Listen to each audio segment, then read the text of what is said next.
Hello guys, ఇప్పుడు మనం Git tag అనేది ఎలా యూజ్ చేస్తాము రియల్ టైంలో అనేది తెలుసుకుందాం.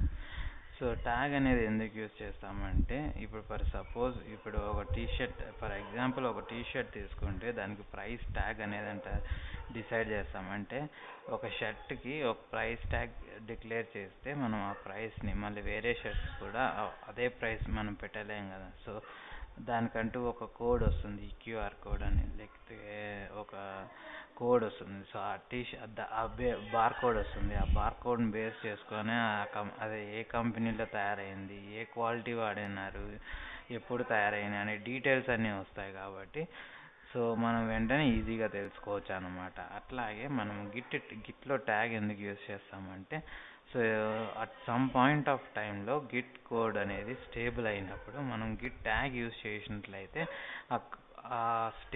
ఆ ట్యాగ్ని మనం ఒకవేళ ప్రొడక్షన్కి రిలీజ్ చేసినట్లయితే, ప్రొడక్షన్లో ఏదైనా ఎర్రర్ వచ్చినప్పుడు మనం వాళ్ళని గిట్ ట్యాగ్ ఏం రిలీజ్ చేసాము వాళ్ళని అడిగితే, మనం ఆ కోడ్ బేస్ని ఇక్కడ మనం ఆ ఇష్యూని మళ్ళీ మనం ఇక్కడ రీప్రొడ్యూస్ చేయడానికి ఈజీ అవుతుంది అనమాట. సో అందుకే మనం గిట్ ట్యాగ్ అనేది యూజ్ చేస్తాం. సో ఇక్కడ మనకు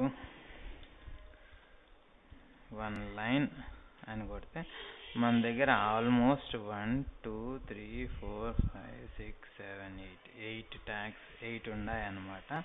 సో 8 కమిట్స్ ఉన్నాయి. ఇప్పుడు మనము లేటెస్ట్ వర్షన్ మీద గిట్ ట్యాగ్ అంటే ఒక ట్యాగ్ని క్రియేట్ చేయాలంటే గిట్ ట్యాగ్